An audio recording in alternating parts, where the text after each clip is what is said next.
ও মাই god, এর মুখটা কি বিচ্ছিরি ভাবে নষ্ট করে দিয়েছে। আমার মনে হচ্ছে খুনি জেনে বুঝে এর মুখটা নষ্ট করেছে, যাতে কেউ একে চিনতে না পারে।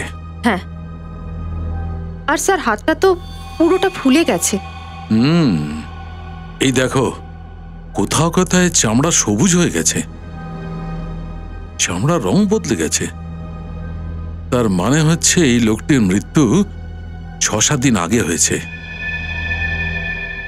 আচ্ছা, তুমি ওই মাটির স্যাম্পলটা চেক করেছিলে? হ্যাঁ স্যার, চেক করেছি, কিন্তু আশ্চর্যের ব্যাপার এই যে শরীরে লাগা মাটি ওই জঙ্গলের মাটির থেকে আলাদা, যেখান থেকে লাশ পাওয়া গেছে। কি বলছো কি? হ্যাঁ স্যার, দেখুন। এসো দেখি।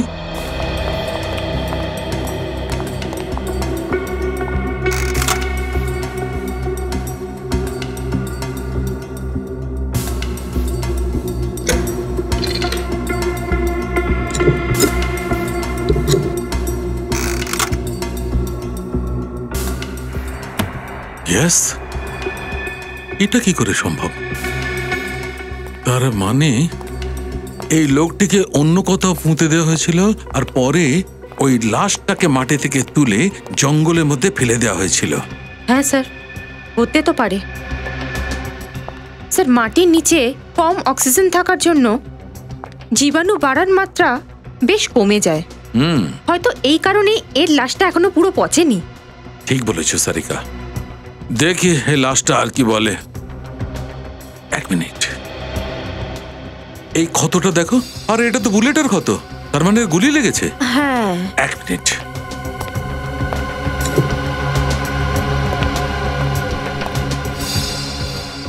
হ্যাঁ সারিকা, একে গুলি মারা হয়েছে, একদম ঠিক। এই দেখো, এই ক্ষতটার আশপাশের চামড়া একদম কালো হয়ে গেছে। আর মানে একে খুব কাছ থেকে গুলি করা হয়েছে। আশ্চর্য কাণ্ড। দেখি আর কি বলে এই লাশটা। ও মাই গড, সারিকা দেখো, এর বুক থেকে পেট পর্যন্ত সেলাইয়ের চিহ্ন রয়েছে। আর এই সেলাইটা তো খুব টাটকা মনে হচ্ছে। তার মানে রিসেন্টলি ওকে সার্জারি করা হয়েছে। ব্যাপারটা কি? এই অর্গান চুরির ঘটনা নয় তো? বুঝতে পারছি না এর মৃত্যুর কারণ গুলি লাগা না অন্য কিছু। দেখে নাও, আমি জানি কার ফোন। Sorry please.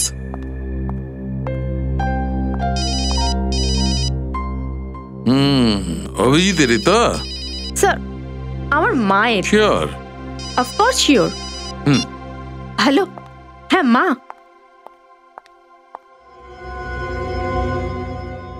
আচ্ছা, এর মৃত্যুটা কি গুলি লাগার কারণে হয়েছে নাকি? দেখি শরীরের মধ্যে গুলিটা আছে কিনা।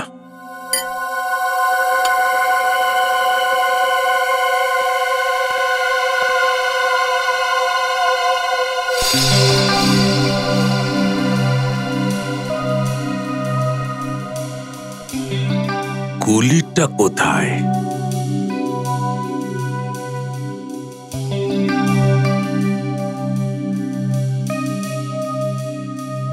এইভাবে তো গুলিটা পাওয়া গেল না, মনে হচ্ছে ক্যামেরা ঢোকাতে হবে।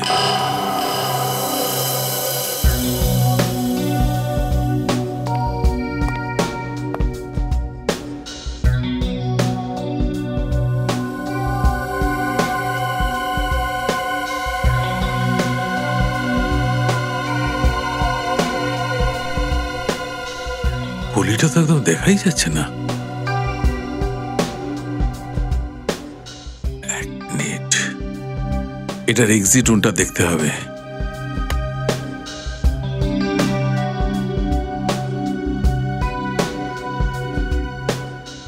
এক্সিট রুম তো নেই, গুলি তো পাওয়াই যাচ্ছে না। যদি একে গুলিটা মারা হতো তাহলে তো ক্ষত থেকে রক্তক্ষরণ বেশি হতো, কিন্তু এই ক্ষতটাকে দেখে তো মনে হচ্ছে রক্ত বেশি পড়েনি। আচ্ছা, এমনটা হয়নি তো এর মৃত্যুর 2-3 দিন পরে একে গুলি মারা হয়েছে? কিন্তু এমনটা কেউ করবে কেন? আচ্ছা, এটা সেই অর্গান চুরির কেসটা নয় তো? কিছু না কিছু তো বটেই। এর সেলাইগুলো কেটে একবার চেক করতে হবে।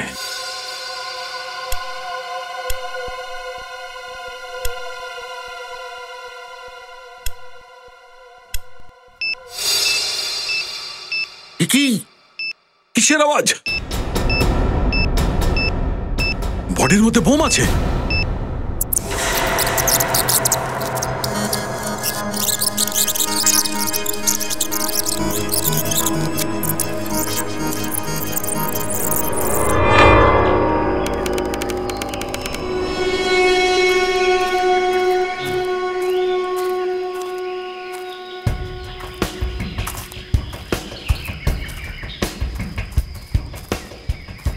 আরে চলো ভাই, ট্রেকিং এ এসেছো না পার্কে ঘুরতে?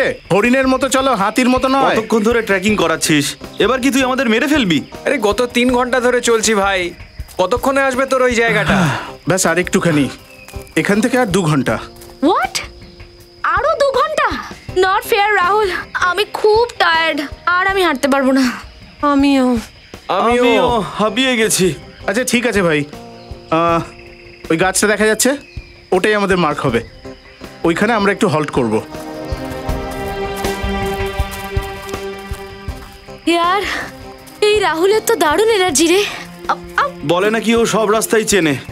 গত 5 বছর ধরে নাকি ও ট্রেকিং করছে। এখনো বড্ড প্রফেশনাল হয়ে গেছে।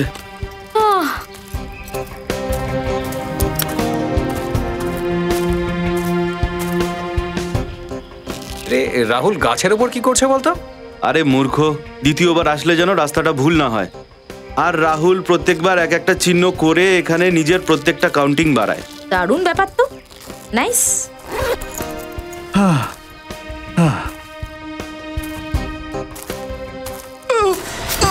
কি এটা? ও মাই গড! আরে আরে চিৎকার করছিস কেন?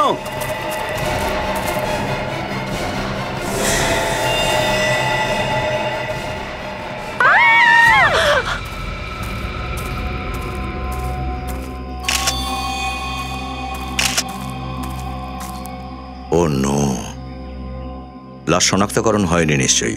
না স্যার, মুখটা এমনভাবে বিগড়ে দেওয়া হয়েছে বোঝাই যাচ্ছে না কার মুখ।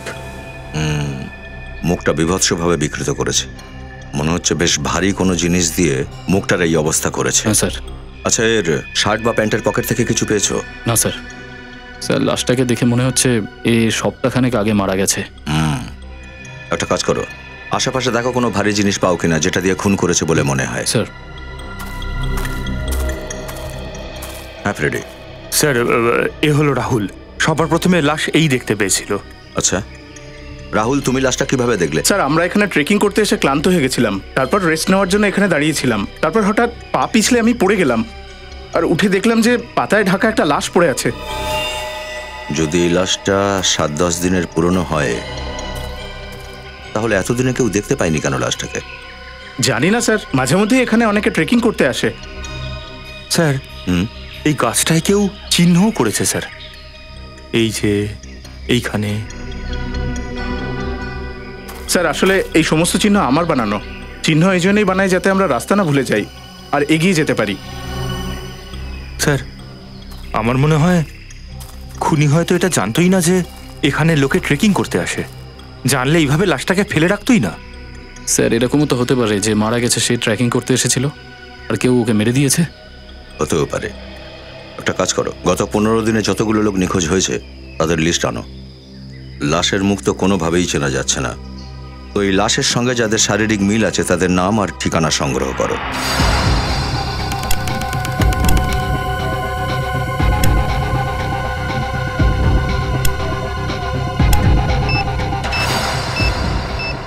কি কিসের আওয়াজ? বডির মধ্যে বোম আছে। না সারিকা, ওখানে যাও।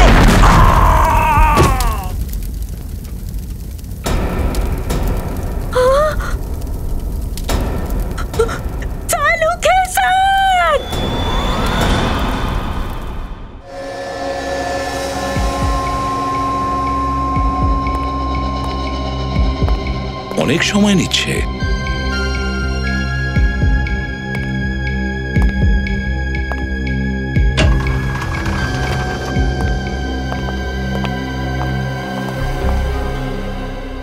ডক্টর সালুখে কেমন আছে? ওনার মাথায় সাংঘাতিক জখম আছে, আর বোম ব্লাস্টের কারণে ওনার হাতের আর পেটের চামড়া খুব খারাপভাবে পুড়ে গেছে।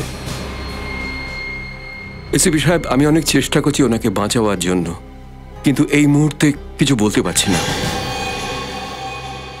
এক্সকিউজ মি, ওকে?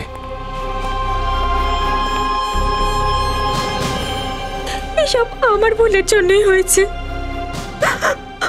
আমি ফোনে কথা বলার জন্য ল্যাবের বাইরে গিয়েছিলাম। আমার ডক্টর সালুকাকে একা রাখা উচিত হয়নি। সারিকা, এতে তোমার কোনো দোষ নেই। এসব তো প্ল্যান করে করা। সত্যি। হ্যাঁ সারিকা, এতে তোমার কোনো দোষ নেই। ওই বোমটা জেনে শুনে লাশের পেটে লাগানো হয়েছিল, আর তারপরে ওই লাশটাকে জঙ্গলের এমন জায়গায় রাখা হয়েছিল যেখানে সহজেই ওই লাশের ওপর লোকের নজর পড়ে, যাতে ওই লাশটা আমাদের কাছে আসতে পারে। মানে কেউ জেনে বুঝে সিআইডির পিছনে পড়েছে স্যার? আমার তো মনে হয় সিআইডির থেকে ডক্টর সালুকের ওপর ওদের টার্গেটটা বেশি ছিল। সালুকেকে বোম ব্লাস্ট হওয়ার আগে সারিকা কোনো বিশেষ সূত্র পেয়েছিলে? হ্যাঁ স্যার। কি পেয়েছিলে?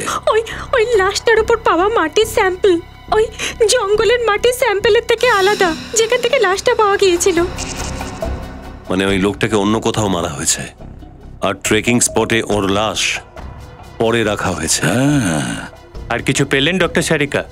ব্যাস ওই লাশটার আলাদা আলাদা টুকরো। তাহলে সারিকা, যতগুলো আলাদা আলাদা টুকরো পেয়েছো না, ওর থেকে কোনো সূত্র বের করার চেষ্টা করো, ভালো করে খোঁজো।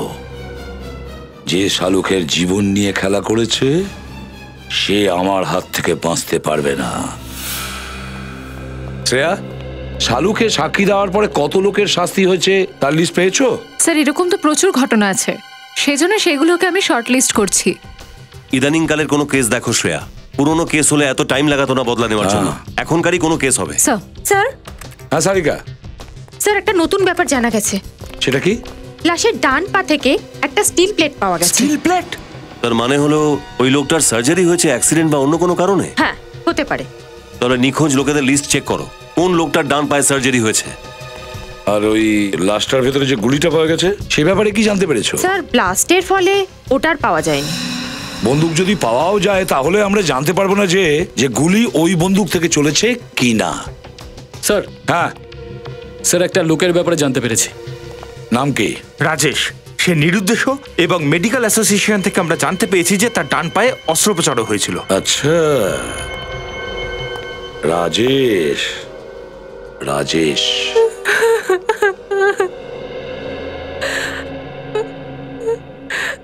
আপনারা পুরোপুরি কি নিশ্চিত যে ওই আমাদের রাজেশ?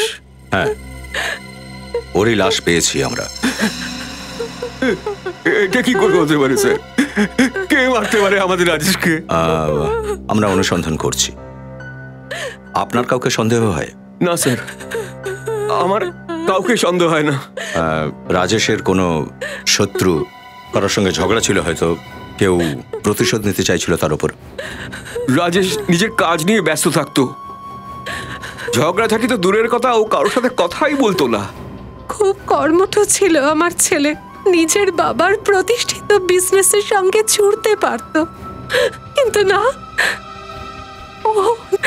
ও নিজের পরিশ্রম দিয়ে নিজের পরিচয় তৈরি করতে চেয়েছিল। আচ্ছা, আপনি ওকে শেষবার কবে দেখেছিলেন? 7 দিন আগে, ওই 30 তারিখে। আচ্ছা, আপনি বললেন যে ও নিজের পরিচিতি বানাতে চাইছিল, তো কাজের ব্যাপার নিয়ে কোনো টেনশন ছিল কি ওর? হ্যাঁ, কাজের ব্যাপারে তো সবসময় ও টেনশনে থাকতো। ও বেশ কিছুদিন ধরে প্রমোশন আশা করছিল, ও অনেক পরিশ্রম করেছিল জীবনে এগোনোর জন্য, কিন্তু ওর অফিসে একটা মেয়ে কাজ করত, সেও প্রমোশনের জন্য খাটছিল।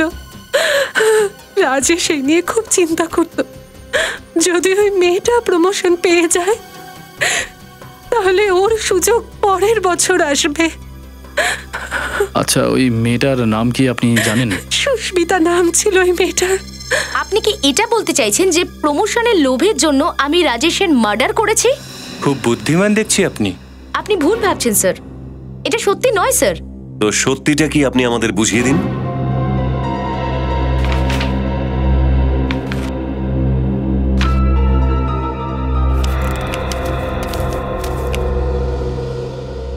ডিজিএন কর্পোরেট অ্যাপয়েন্টমেন্ট লেটার? আগে হ্যাঁ, আমার নামের। 1 সপ্তাহ আগেই এই কোম্পানিতে আমি চাকরি পেয়ে গেছিলাম, 2 গুণ বেশি স্যালারি। এই জন্যই আমি লোন নিয়েছিলাম, এটা ভেবে যে আমি যদি এখানে প্রমোশন নাও পাই তাহলে এখানকার চাকরি ছেড়ে ওই নতুন কোম্পানি জয়েন করে নেব আমি। কিন্তু প্রমোশন তো আপনি পেয়ে গেছেন। প্রমোশন তো রাজেশেরই পাওয়ার কথা, কিন্তু ও না থাকা দরুন এই প্রমোশনটা আমাকে দেয়া হয়। আসল ব্যাপারটা হলো আমার ওকে খুন করার কোনো প্রয়োজন নেই। আশা করি আমাকে আপনারা বিশ্বাস করতে পারছেন এখন। স্যার রাজেশের ড্রয়ার থেকে আমি এই গিফট প্যাকটা পেয়েছি। Heart shape pendant? তাও আবার গিফট প্যাকে? নিশ্চয়ই কাউকে উপহার দেওয়ার জন্য কিনেছিল। কাউকে নয়, বিশেষ কাউকে। একটা ছেলে এই হার্ট শেপ পেন্ডেন্ট একটা মেয়েকে তখন দেয় যখন তাকে সে ভালোবাসে।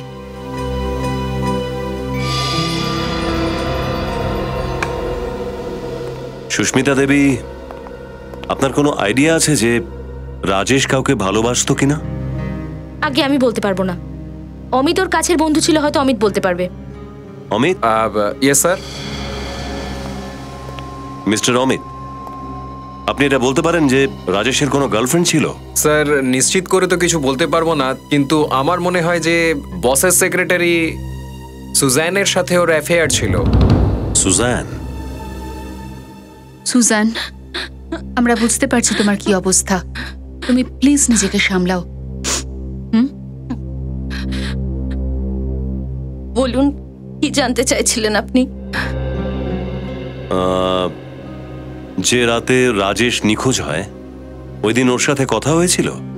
অফিসে লাঞ্চ ব্রেকে দেখা হয়েছিল, এই 10 মিনিটের জন্য। ডিসাইড করেছিলাম সন্ধেবেলা মুভি যাব আর ডিরেক্ট সিনেমা হলের বাইরেই দেখা করব, এরকমই কথা হয়েছিল। আমি 1.5 ঘন্টা ধরে অপেক্ষা করছিলাম, কিন্তু ও আসেনি। আপনারা দুজন একই অফিসে কাজ করতেন, তো মানে আলাদা আলাদা যাওয়ার প্ল্যান করলেন আপনারা কেন? আমার কিছু কাজ ছিল, সেজন্য আমি তাড়াতাড়ি বাড়ি চলে গেছিলাম, আর রাজেশ বাড়ি গিয়ে চেঞ্জ করবে বলেছিল, তাই জন্য। আচ্ছা, আপনি আর রাজেশ কি একা একা ফিল্ম দেখতে যাচ্ছিলেন নাকি কেউ সঙ্গে ছিল? আমার কিছু বন্ধু এসেছিল। আপনার কি মনে হয় কে করতে পারে রাজেশের খুন? শিওর বলতে পারবো না, কিন্তু না, ছেড়ে দিন, আমার আন্দাজ ভুলও তো হতে পারে। দেখুন, আপনি ঘাবড়াবেন না, আপনি যা যা জানেন আপনি আমাদেরকে বলতে পারেন। আমার এক্স বয়ফ্রেন্ড রাহুল। রাহুল?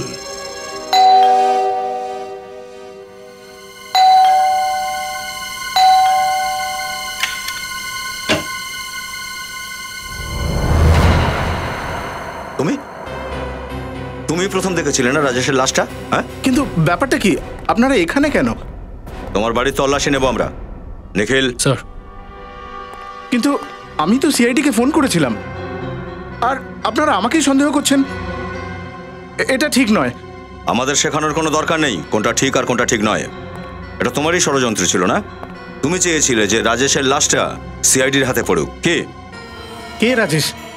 আমি কোনো রাজেশকে চিনি না। মিথ্যা কথা বলছো তুমি। আচ্ছা, ও তোমার এক্স গার্লফ্রেন্ড সুজেনের প্রেমিক ছিল, তাই না?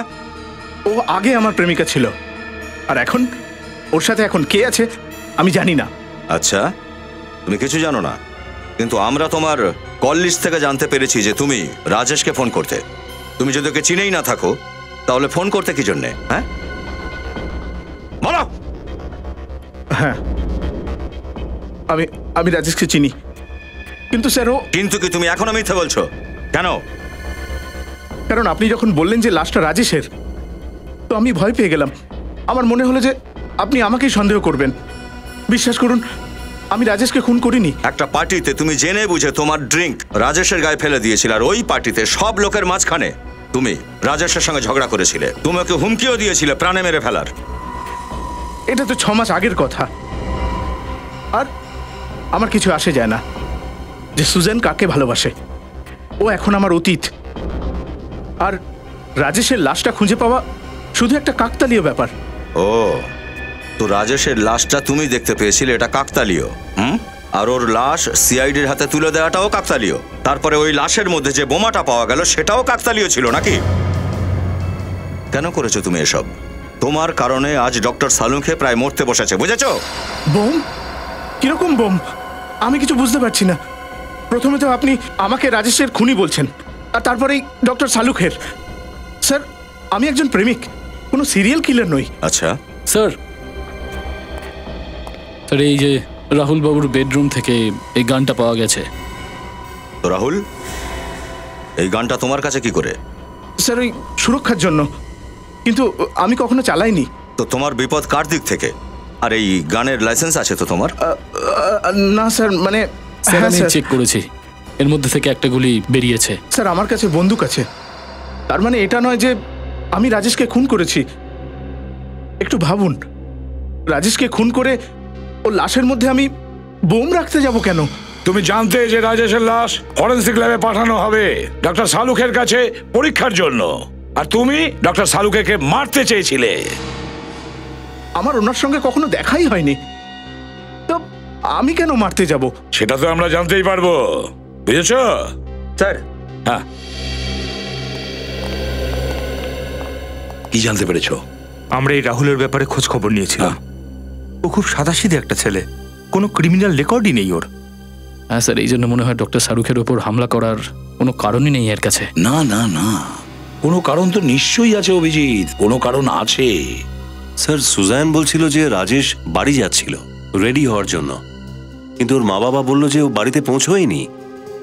তার মানে রাজেশের মৃত্যু অফিস আর বাড়ির মাঝখানে হয়েছে। বাড়ির মাঝখানে হয়েছে। একটা কাজ করো, দুটো জায়গায় তোমরা গিয়ে ভালো করে খোঁজ করো। স্যার। হ্যাঁ,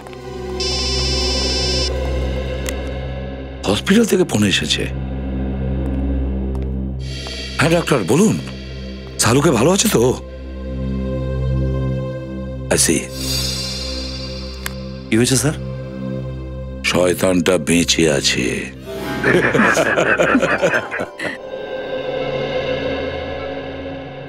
কি সালুকে, কেমন আছো? আরে আমি তো ভয় পেয়ে গিয়েছিলাম, আমি ভাবছিলাম যে তুমি আমার আগে চলে গেছো।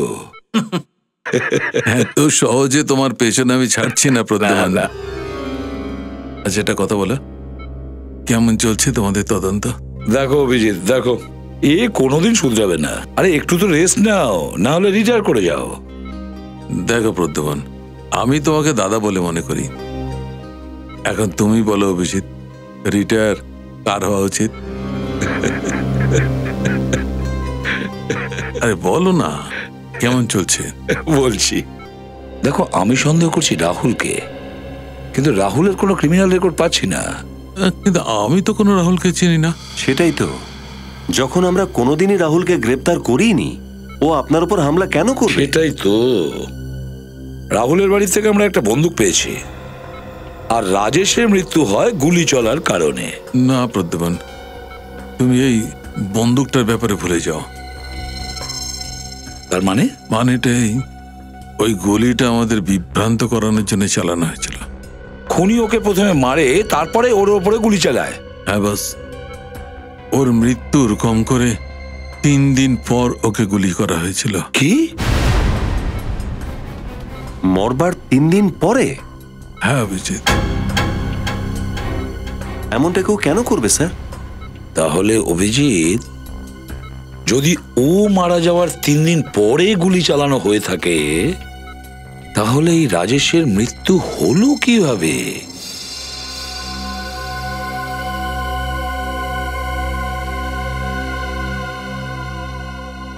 মনে হয় কোনো গভীর আঘাতের দাগ। এই খুলি এই দিক থেকে বেঁকে গেছে। স্যার, আরেকটা নির্জন এলাকা, এটা রাজেশের বাড়ি আর অফিসের মধ্যে পড়ে। বাকি সমস্ত জায়গায় তো দেখা হয়ে গেল, এখন মাত্র এই নির্জন জায়গাটাই বাকি আছে। এরপরে তো বিল্ডিংই শুরু হয়ে যাবে, যেখানে সকাল সন্ধে মানুষের ভিড় জমে থাকে।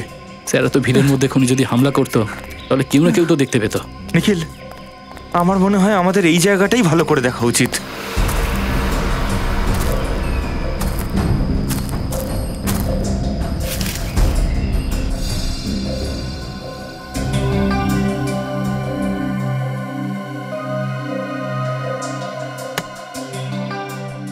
এই ধরনের আঘাত তো কোনো ভারী জিনিসের জন্যই হতে পারে, ধারালো জিনিসে তো নয়।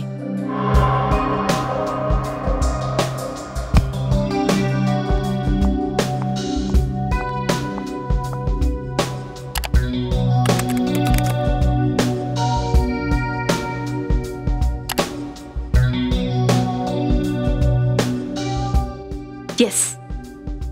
হ্যাঁ সারিকা, কি পেলে? স্যার এই দেখুন, এটা রাজেশের খুলি। এটা এখান থেকে বেঁকে গেছে।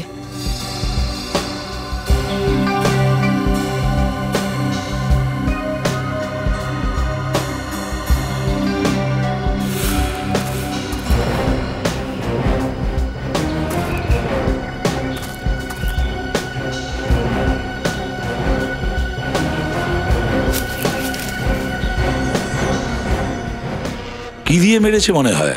স্যার এই হাতিয়ারটা কোনো তীক্ষ্ণ, লম্বা বা ধারালো নয়, বরং মজবুত আর ওজনওয়ালা, কোনো গোলাকারের। মানে পাথর? কি হলো স্যার? এই দেখ আমি কি পেয়েছি, কিন্তু এইবার আমি বল পাইনি, পাথর পেয়েছি, পাথর, রক্ত মাখা একটা পাথর। পাথর? মাঝ রাস্তায় দাঁড় করিয়ে রাজেশকে পাথর দিয়ে কেন মারলো? পাথর দিয়েই বা কেন মারলো, যেখানে ও এত কিছু প্ল্যানিং করে রেখেছিল? লাশ পাওয়া, গুলির চিহ্ন, সেলাই, আর তারপরে লাশের ভেতর বোম রেখে দেওয়া। এত কিছু প্ল্যানিং করা সত্ত্বেও ও রাজেশকে পাথর দিয়ে মারলো কেন?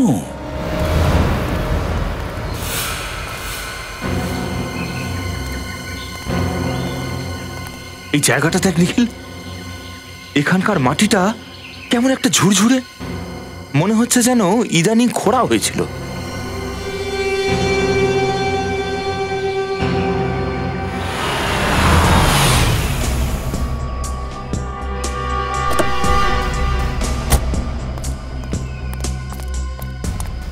কি হলো, কিছু পেলে কি তোমরা এখানে? স্যার ওখানে আমরা রক্ত মাখা একটা পাথর পেয়েছি স্যার।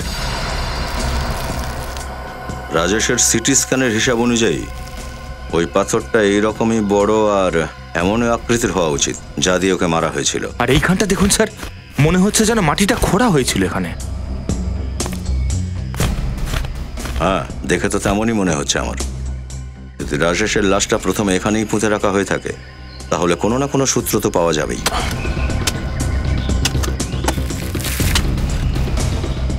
ডক্টর সারিকা বলছিলেন যে খুনি রাজেশকে পাথর দিয়ে মেরেছে, আর ওই কাজটা ভেবেচিন্তে করেনি, বরং হঠাৎই উত্তেজনার বশে করেছে, আর সেই জন্যই তো পাথর নিয়েই আক্রমণ করেছে ও রাজেশকে। তারপর ভয় পেয়ে গিয়ে খুনি রাজেশের লাশটাকে এখানে পুঁতে রেখেছিল। আর তাড়াহুড়োতে সব সময়ই অপরাধী কোনো না কোনো চিহ্ন ছেড়ে রেখে যায়। স্যার, স্যার,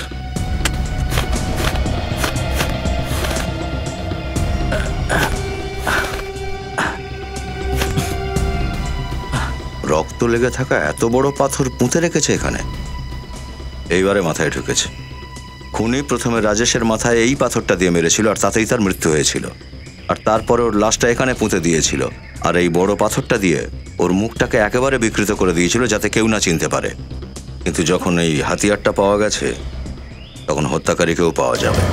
এটা সেই পাথর যেটা দিয়ে রাজেশের মাথায় আঘাত করা হয়েছিল, আর এই পাথরটাতেই অন্য আরেকজনের রক্তও পাওয়া গিয়েছে। আচ্ছা, কার রক্ত ওটা? স্যার আমি বেশ এটাই চেক করছিলাম আমাদের ক্রিমিনাল ডেটাবেসে।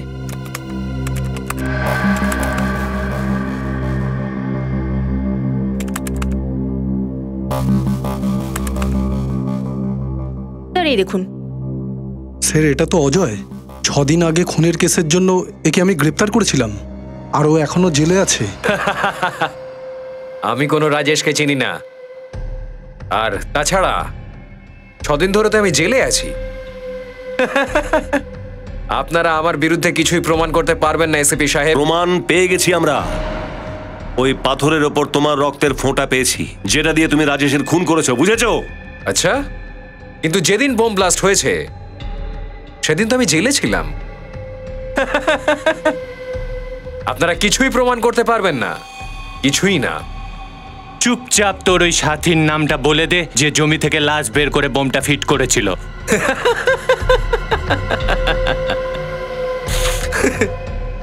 আমি কিছুই বলবো না, মুঝে বের করুন না আপনারা প্রমাণ। ততদিন আপনারা সবাই একে একে মরতে থাকবেন সালুঙ্খের মতো। এই শেষ হয়ে গেছে সে, যে সিআইডি কে শেষ করতে চেয়েছে। শোন গর্ধব, জানতে চাস তুই সালুখে এখনো বেঁচে আছে? এখনো বেঁচে আছে সালুখে। আর তোর ওই যে বন্ধু আছে না, সেও বাঁচতে পারবে না আমাদের কবল থেকে, বুঝেছিস? বাঁচতে পারবে না। তোদের দুজনকে তো ফাঁসিতে ঝুলিয়েই ছাড়বো আমি, কথাটা মনে রাখিস। স্যার, এই অজয়ের ব্যাপারে আমরা খোঁজ খবর নিয়েছি। এর কোনো ফ্যামিলি নেই, এ বিবাহিতও নয়। তাহলে কে আছে যে সাহায্য করবে?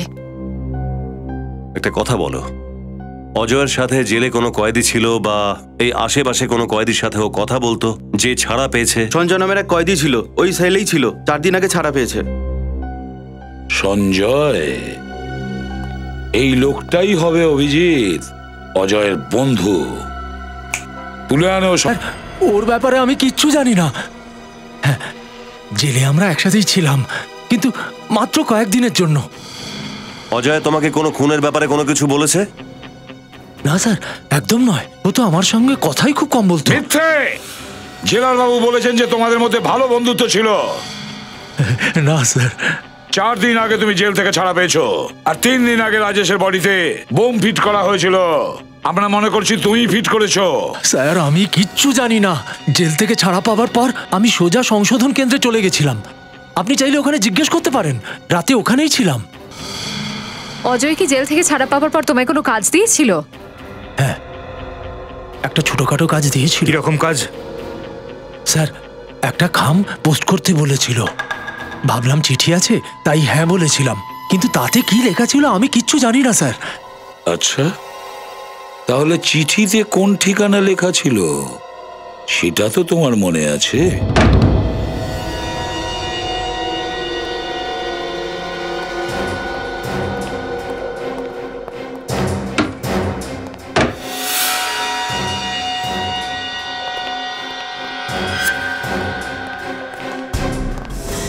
হাত উঁচু কর, হাত উঁচু কর। কি হয়েছে? কে আপনারা? সিআইডি। সিআইডি? আমি কি করেছি? অপরাধ। অপরাধ? কিসের অপরাধ? অজয়ের বন্ধু না তুই? আমি কোনো অজয় টজয়কে চিনি না। মিথ্যে বলো না। আমরা ওই লেটারের বিষয়ে জানতে পেরে গেছি, যেটা অজয় জেল থেকে পাঠিয়েছিল। আমি এরকম কোনো লেটার পাইনি। এসব কি হচ্ছে আমি কিছু বুঝতেই পারছি না স্যার। একটা চড় খেলে সব মনে পড়ে যাবে, বুঝেছিস? রাজেশকে খুন কেন করেছিস তুই? আর ওর লাশে বোম রেখেছিলিস বা কেন? ভাগ্য ভালো যে সালুঙ্কে স্যারের প্রাণ বেঁচে গেছে। বোম? সালুকে? দেখুন, এসব কি হচ্ছে আমি কিন্তু জানি না। আমি খুন করতে পারি না। কেন করতে পারো না? স্যার, কারণ আমি অন্ধ স্যার। ও, অন্ধ তুই? ওই জন্য এখানে বসে বসে টিভি দেখছিস এখন? হ্যাঁ না স্যার, আমি শুধু সাউন্ডটা শুনছিলাম। আচ্ছা, সিআইডির জালে ফেসে গেলে বলে অন্ধ হবার নাটক করছো? আপনার যদি আমার কথা বিশ্বাস না হয় তাহলে ওপরে গিয়ে ড্রয়ারের মধ্যে আমার মেডিকেল সার্টিফিকেটগুলো দেখুন। আপনারা প্লিজ চেক করে দেখুন। অমর নাম। মিনিট।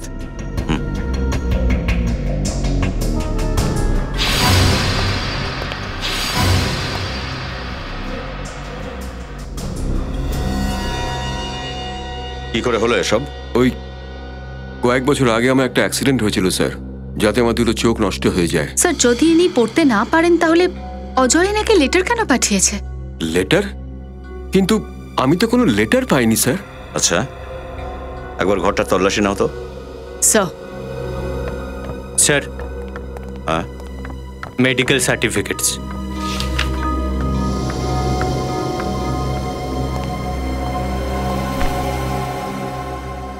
বাড়িতে আর কে কে থাকে? কেউ থাকে না, আমি এখানে একাই থাকি। আর কোনো লোক যে এখানে আসা যাওয়া করে, কোনো কাজের মেয়ে বা কোনো আত্মীয় স্বজন কেউ? না স্যার, আমি নিজেরটা নিজেই দেখি। আত্মীয় স্বজনদের আমার জন্য সময় নেই, আর কোনো কাজের লোকের উপর আমি ভরসা করতে পারি না স্যার। স্যার বাড়িতে কোনো লেটার পাইনি। তার মানে কেউ ওই লেটারটা এখান থেকে নিয়ে গেছিল। আচ্ছা, রিসেন্টলি কেউ এসেছিল এখানে দেখা করতে? হ্যাঁ, একজন সেলস গার্ল এসেছিল ওই শ্যাম্পু আর সাবান বেচতে। কিন্তু স্যার আমার ওই সাবান আর শ্যাম্পু বাজারটা কম, ওকে পারফিউম বিক্রেতা বেশি মনে হয়েছিল। কেন কেন? কারণ আমি যখন দরজাটা খুলি তখন আমার নাকে জ্যাসমিনের গন্ধ এসেছিল। জैस्मिনের গন্ধ? স্যার জैस्मिनওয়ালা পারফিউম তো সুজান ইউজ করে, রাজেশের গার্লফ্রেন্ড। মানে স্যার ওই এখানে সেলস গার্ল হয়ে এসেছিল আর ওই লেটারটা নিয়ে গেছিল। আর ও এটা জানতো যে অমর চোখে দেখতে পায় না। আর কিছু মনে পড়ছে তোমার? ইয়েস স্যার, ও যখন সাবান আর ব্রশিয়ার বের করছিল তখন আমি একটা বেল বাজাবার আওয়াজ শুনতে পাচ্ছিলাম। আমার মনে হয়েছিল ওর ব্যাগে এমন কিছু লাগানো ছিল যার থেকে ওই বেল বাজাবার আওয়াজটা পাচ্ছিলাম। তার মানে এই ষড়যন্ত্রে সুজেনের হাত অবশ্যই।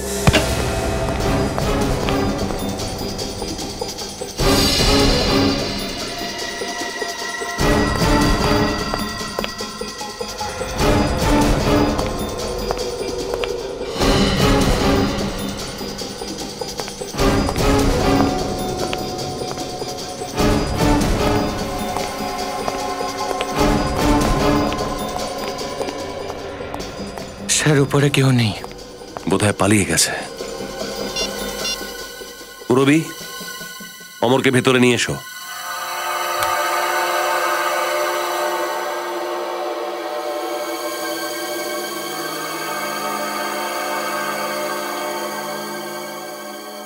হ্যাঁ স্যার, ঠিক বলেছেন। হ্যাঁ, এই পারফিউমটা এই মেয়েটা লাগিয়েছিল।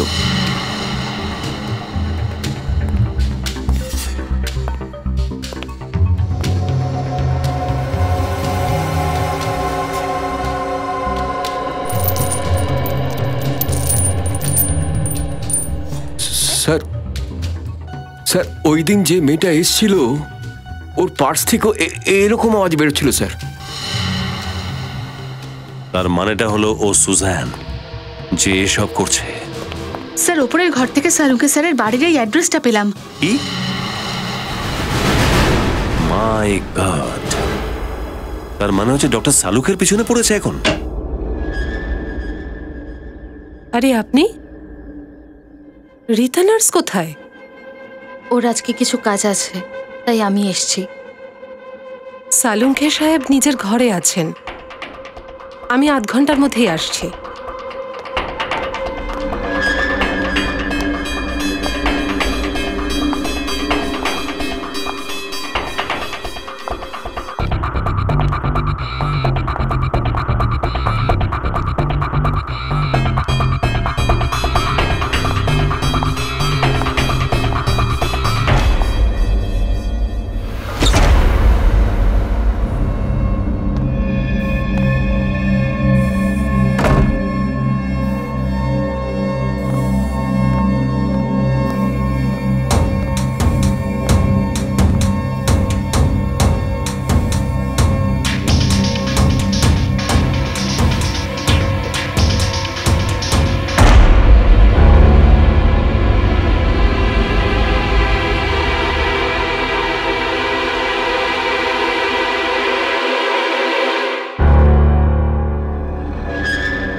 সুজান,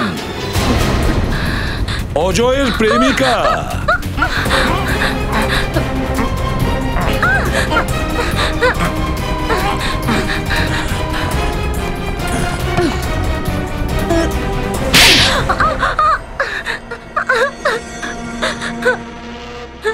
সুজান বলো, কেন সমস্ত তুমি করেছো? কারণ আমি অজয়কে ভালোবাসতাম। আর রাজেশ? রাজেশ আমাকে ভালোবাসতো, ও আমার জন্য পাগল ছিল। তাহলে রাজেশকে মারলে কেন তুমি আর অজয় মিলে? হ্যাঁ, আমি আর অজয় বিয়ে করতে চেয়েছিলাম, কিন্তু আমাদের কাছে টাকা ছিল না। তখন আমি জানতে পারলাম যে রাজেশের বাড়ির লোক অনেক বড় লোক। সেটা আমি অজয়কে বলেছিলাম। ওই প্ল্যান বানিয়েছিল যে আমরা রাজেশকে কিডন্যাপ করব, যাতে রাজেশের পরিবার থেকে ওর প্রাণের বিনিময়ে লাখ টাকা হাতাতে পারো, তাই তো? হ্যাঁ, আমি রাজেশকে মলে ডেকেছিলাম সিনেমা দেখার জন্য, আর ও বাড়ি গিয়ে চেঞ্জ করে আসবে বলেছিল। আর রাস্তায় অজয় ওকে কিডন্যাপ করবে বলেছিল। কিন্তু কিডন্যাপিং এর প্ল্যান ফেল করে গেল। হাতাহাতিতে অজয় রাজেশের মাথায় পাথর দিয়ে মারে আর রাজেশের মৃত্যু হয়ে যায়। রাজেশের লাশের ভেতরে বোম কেন ফিট করেছিলে? বদলা নেওয়ার জন্য। ডক্টর সালুকের ওপর? হ্যাঁ, 2 বছর আগে সিআইডি আমার বাবাকে গ্রেফতার করেছিল, আর এই ডক্টর সালুকের জন্য আজ অবধি আমার বাবা যাবজ্জীবন সাজা ভুগছে। আর যখন কিছুদিন আগে সিআইডি অজয়কেও গ্রেফতার করে নিল, তখন আমি ঠিক করলাম বদলা নিয়েই ছাড়বো। আরেকটা ভুল তোমরা করেছো। সঞ্জয়ের মাধ্যমে অজয় অমরের ওখানে ওই চিঠিটা পাঠায় তোমার জন্য। অমর অন্ধ ছিল, তাই জন্য আমি ওর বাড়িতে চিঠি পাঠিয়ে একে অপরের সাথে কথা বলতে পারতাম। এরকমই প্ল্যান করেছিলাম আমরা। কিন্তু তুমি ভুলে গিয়েছিলে যে যতক্ষণ না কেস সলভ হয় আমরা সিআইডির লোকেরা নিশ্চিন্তে বসি না। তোমার নিজের বাবার ভুল থেকেও তুমি কিছু শিখতে পারোনি। দুটো অপরাধ করেছো তুমি, একটা সালুকের প্রাণ নেওয়ার চেষ্টা আর রাজেশকে খুন। তোমার হয়তো এখন ফাঁসিই হবে।